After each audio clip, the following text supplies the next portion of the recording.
जय श्री राधे गोविंद। हमारी किशोरी जी हम सब पर अपनी कृपा बनाए रखे। आज हम इस वीडियो में योगिनी एकादशी व्रत कथा सुनेंगे। योगिनी एकादशी आषाढ़ माह के कृष्ण पक्ष में मनाई जाती है और इसका बहुत महत्व है। यह व्रत भगवान विष्णु को समर्पित है और माना जाता है कि इसे करने से सभी पापों से मुक्ति मिलती है। एकादशी व्रत का विशेष महत्व है और सभी एकादशियों में योगिनी एकादशी का अपना एक खास स्थान है। एकादशी तिथि भगवान विष्णु को समर्पित है और आषाढ़ मास के कृष्ण पक्ष में आती है। पद्म पुराण और स्कंद पुराण के अनुसार योगिनी एकादशी का व्रत 88,000 ब्राह्मणों को भोजन कराने के समान पुण्य देता है। यह व्रत पापों का नाश करता है, विशेष रूप से पूर्व जन्मों के पापों से मुक्ति दिलाता है। योगिनी एकादशी का व्रत शारीरिक व्याधियों से राहत देता है। व्रत से मानसिक शांति, सुख समृद्धि और मोक्ष की प्राप्ति होती है। ये ग्रह कलह को दूर करता है और धन के नए मार्ग खोलता है। मान्यता है कि योगिनी एकादशी का व्रत रखने से व्यक्ति के समस्त पापों का नाश होता है, उसे स्वास्थ्य लाभ मिलता है और घर में सुख समृद्धि का वास होता है। यह व्रत तीनों लोकों में प्रसिद्ध है। इस व्रत को विधित रखने से सिद्धि और सफलता मिलती है। कहते हैं कि इस व्रत के प्रभाव से किसी के दिए हुए श्राप का निवारण हो जाता है। यह व्रत रखने से चंद्र से संबंधित सभी दोष दूर हो जाते हैं। यह एकादशी समस्त आदि व्याधियों को नष्ट कर सुंदर रूप, गुण और यश देने वाली कही गई है। यह व्रत ग्रह कलेश को शांत करके जीवन में शांति स्थापित करता है। इस व्रत को रखने से भगवान नारायण प्रसन्न होते हैं और भक्तों पर अपनी विशेष कृपा बरसाते हैं। अब हम शुरू करते योगिनी एकादशी की व्रत कथा। अब हम कथा शुरू करते हैं। अर्जुन ने कहा, हे त्रिलोकीनाथ, मैंने ज्येष्ठ माह के शुक्ल पक्ष की निर्जला एकादशी की कथा सुनी।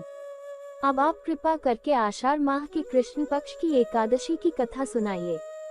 इस एकादशी का नाम तथा महात्म्य क्या है, सो अब मुझे विस्तार पूर्वक बताएं। श्री कृष्ण ने कहा, हे पांडु पुत्र, आषाढ़ माह के कृष्ण पक्ष की एकादशी का नाम योगिनी एकादशी है। इसके व्रत से सभी पाप नष्ट हो जाते हैं। यह व्रत इहलोक में भोग तथा परलोक में मुक्ति देने वाला है। हे अर्जुन, यह एकादशी तीनों लोकों में प्रसिद्ध है। इसके व्रत से सभी पाप नष्ट हो जाते हैं। तुम्हें मैं पुराण में कही हुई कथा सुनाता हूँ, ध्यान पूर्वक श्रवण करो। कुबेर नाम का एक राजा अलकापुरी नाम की नगरी में राज्य करता था। वह शिव भक्त था। उनका हेममाली नामक एक यक्ष सेवक था जो पूजा के लिए पुष्प लाया करता था। हेममाली की विशालाक्षी नाम की अति सुंदर स्त्री थी। एक दिन वह मानसरोवर से पुष्प लेकर आया, किंतु कामासक्त होने के कारण पुष्पों को रखकर अपनी स्त्री के साथ रमन करने लगा। इस भोग विलास में मध्याह्न का समय हो गया। हेममाली की प्रतीक्षा करते करते जब राजा कुबेर को मध्याह्न का समय हो गया तो उसने क्रोधपूर्वक अपने सेवकों को आज्ञा दी कि तुम लोग जाकर पता लगाओ कि हेममाली अभी तक पुष्प लेकर क्यों नहीं आया।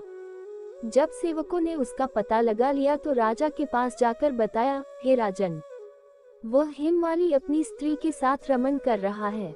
इस बात को सुन राजा कुबेर ने हेममाली को बुलाने की आज्ञा दी। भय से कांपता हुआ हेममाली राजा के सामने उपस्थित हुआ। उसे देखकर कुबेर को अत्यंत क्रोध आया तथा उसके होंठ फड़फड़ाने लगे। राजा ने कहा, अरे अधम, तूने मेरे परम पूजनीय देवों के भी देव भगवान शिवजी का अपमान किया है। मैं तुझे श्राप देता हूँ कि तू स्त्री के वियोग में तड़पे एवं मृत्युलोक में जाकर कोढ़ी का जीवन व्यतीत करे। कुबेर के श्राप से वह तत्क्षण स्वर्ग से पृथ्वी पर आ गिरा तथा कोढ़ी हो गया। उसकी स्त्री भी उससे बिछड़ गई। मृत्युलोक में आकर उसने अनेक भयंकर कष्ट भोगे, किंतु शिव की कृपा से उसकी बुद्धि मलिन न हुई तथा उसे पूर्व जन्म की भी सुध रही। अनेक कष्टों को भोगता हुआ तथा अपने पूर्व जन्म के कुकर्मों का स्मरण करता हुआ वह हिमालय पर्वत की ओर चल पड़ा। चलते चलते वह मार्कंडेय ऋषि के आश्रम में जा पहुंचा। वह ऋषि अत्यंत वृद्ध तपस्वी थे। वह दूसरे ब्रह्मा के समान प्रतीत हो रहे थे तथा उनका वह आश्रम ब्रह्मा की सभा के समान शोभा दे रहा था। ऋषि को देखकर हेममाली वहां गया और उन्हें प्रणाम करके उनके चरणों में गिर पड़ा। हेममाली को देखकर मार्कंडेय ऋषि ने कहा, तूने कौन से निकृष्ट कर्म किए हैं जिससे तू कोढ़ी हुआ तथा भयानक कष्ट भोग रहा है। महर्षि की बात सुनकर हेममाली बोला, हे मुनिश्रेष्ठ, मैं राजा कुबेर का अनुचर था। मेरा नाम हेममाली है। मैं प्रतिदिन मानसरोवर से पुष्प लाकर शिव पूजा के समय कुबेर को दिया करता था। एक दिन पत्नी सहवास के सुख में फंस जाने के कारण मुझे समय का ज्ञान ही नहीं रहा तथा मध्याह्न तक पुष्प न पहुंचा सका। तब उन्होंने मुझे श्राप दिया कि तू अपनी स्त्री का वियोग एवं मृत्युलोक में जाकर कोढ़ी बनकर दुख भोग। इस कारण मैं कोढ़ी हो गया हूँ तथा पृथ्वी पर आकर भयंकर कष्ट भोग रहा हूँ। अतः कृपा करके आप कोई ऐसा उपाय बतलाएं जिससे मेरी मुक्ति हो। मार्कंडेय ऋषि ने कहा, हे हेममाली, तूने मेरे सम्मुख सत्य वचन कहे हैं, इसीलिए मैं तेरे उद्धार के लिए एक व्रत बताता हूँ। यदि तू आषाढ़ माह के कृष्ण पक्ष की योगिनी नामक एकादशी का विधान पूर्वक व्रत करेगा तो तेरे सभी पाप नष्ट हो जाएंगे। महर्षि के वचन सुन हेममाली अति प्रसन्न हुआ तथा उनके वचनों के अनुसार योगिनी एकादशी का विधान पूर्वक व्रत करने लगा। इस व्रत के प्रभाव से अपने पुराने स्वरूप में आ गया तथा अपनी स्त्री के साथ सुखपूर्वक रहने लगा। हे राजन, इस योगिनी एकादशी की कथा का फल 88 सहस्त्र ब्राह्मणों को भोजन कराने के समान है। इसके व्रत से सभी पाप नष्ट हो जाते हैं तथा अंत में मोक्ष प्राप्त करके प्राणी स्वर्ग का अधिकारी बनता है। कथा सार, मनुष्य को पूजा आदि धर्म में आलस्य या प्रमाद नहीं करना चाहिए, अपितु मन को संयम में रखकर सदैव भगवान की सेवा में तत्पर रहना चाहिए। तो आज का वीडियो यही तक, फिर मिलेंगे अगली वीडियो में। तब तक के लिए आप सभी को प्रेम भरी राधे राधे।